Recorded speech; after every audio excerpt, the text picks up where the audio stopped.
Санторини – действующий вулкан и в то же время одно из самых романтичных мест на Земле, куда приезжают сделать предложение, отпраздновать свадьбу или провести медовый месяц. В этой заключительной серии Санторини я расскажу про визит на винодельню Гавалас и круиз на катамаране. Должна признаться, что до визита в Грецию я, наверное, даже ни разу не пробовала греческое вино, и тем более не знала, что одно из самых лучших вин в Греции производится именно здесь, на Санторини. Хотя, если здесь вот поездить и увидеть вот это количество виноделин, которое здесь есть, посмотреть на виноградные кустики, то кажется, что они выглядят не очень хорошо. Сегодня мы пойдем на экскурсию в Гавалас Вайнери, и я покажу, что как. Возможно, расскажу, что такого тут особенного в этом вине. В прошлом видео я рассказывала про аренду машины на Санторини, и сейчас расскажу, почему это идеальный транспорт даже для такого небольшого острова. Дело в том, что для того, чтобы попасть в винодельню Гавалас, нам нужно было добраться из поселка Пиргас, где мы жили, в поселок Мегалохори, где, собственно, эта винодельня находится. И по расстоянию это буквально 2,5 километра. Но у нас уже не было нашей арендованной машины, и общественный транспорт там тоже ходит не везде. Смотрим, сколько стоит Uber. 36 евро в одну сторону? Нет. Трансфер?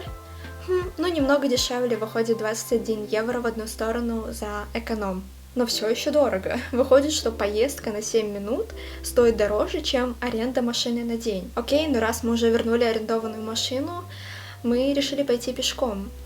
Всего 2,5 километра, выходит 30-40 минут. И вы, возможно, подумаете, это же Санторини, там зато все красиво. Нет, как только вы покидаете поселок, там поля и солнце. И нет пешеходной дороги, только для машин. А учитывая, как ездят местные, то это превращается в игру «Не сбей меня, если сможешь». И вот вроде появилась дорога к поселку не для машин. Нет, стоп, это канава, по ней тоже не очень удобно идти. И на все это еще накладывается жара. Короче, позаботьтесь о транспорте заранее и учтите, что арендовать машину, багги, скутер или ATV гораздо дешевле, чем платить за Uber. И вот мы наконец добрались в Мегалохори. Это такой маленький уютный поселок с теми же белыми домами. Наверное, к этому этапу путешествия для нас уже довольно привычный вид. Но наша цель здесь — это винодельня Гавалас, которая была основана еще в 18 веке. Тур на винодельню включает в себя прогулку от старых каменных погребов до помещений с современным оборудованием, интересный рассказ истории, традиций и, конечно, дегустацию их вин. То есть вас буквально шаг за шагом проводят от производства вина до бокала на столе.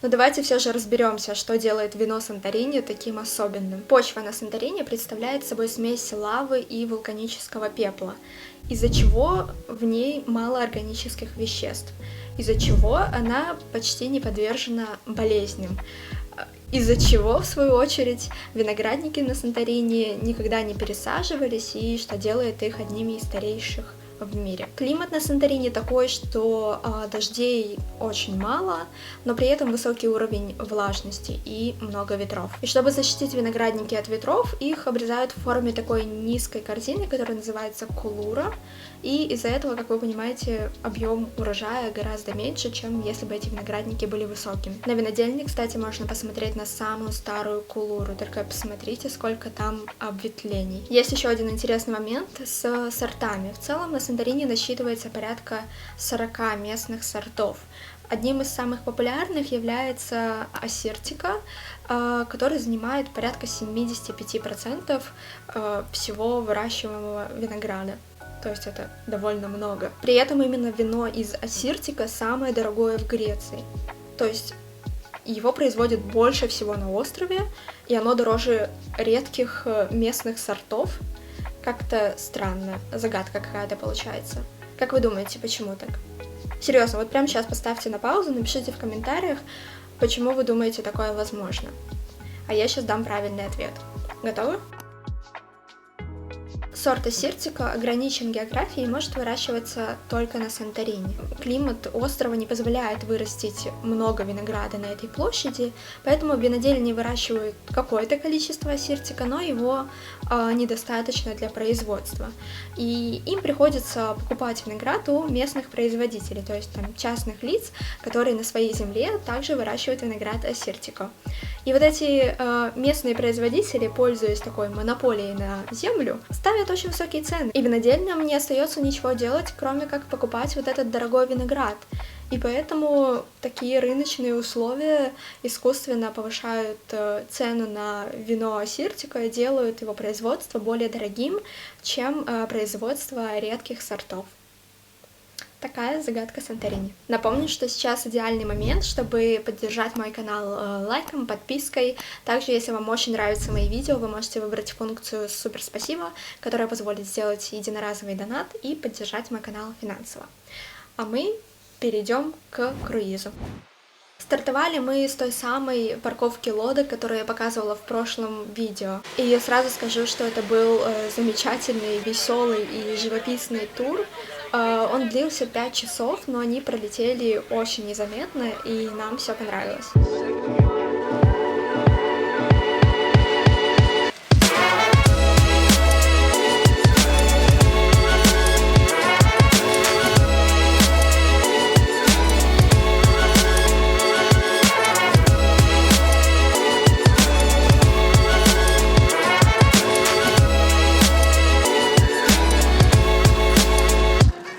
Мы проезжали красный пляж, на который нельзя заходить из-за опасности обвала, но все равно приходят. Белый пляж, который приватный, на него можно добраться только с воды.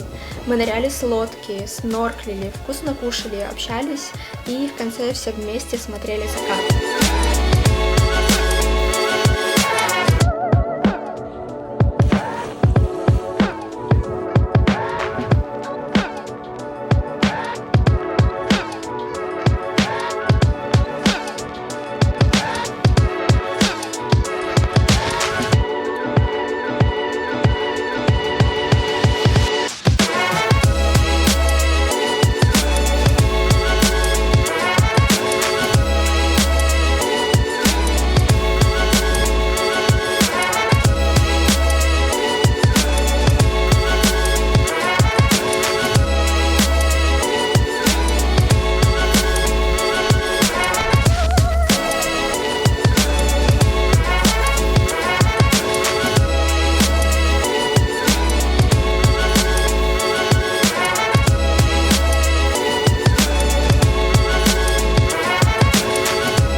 Кстати, напишите в комментарии, сколько вы думаете стоил тур на винодельню и круиз на катамаране на одного человека. Когда наберется сколько?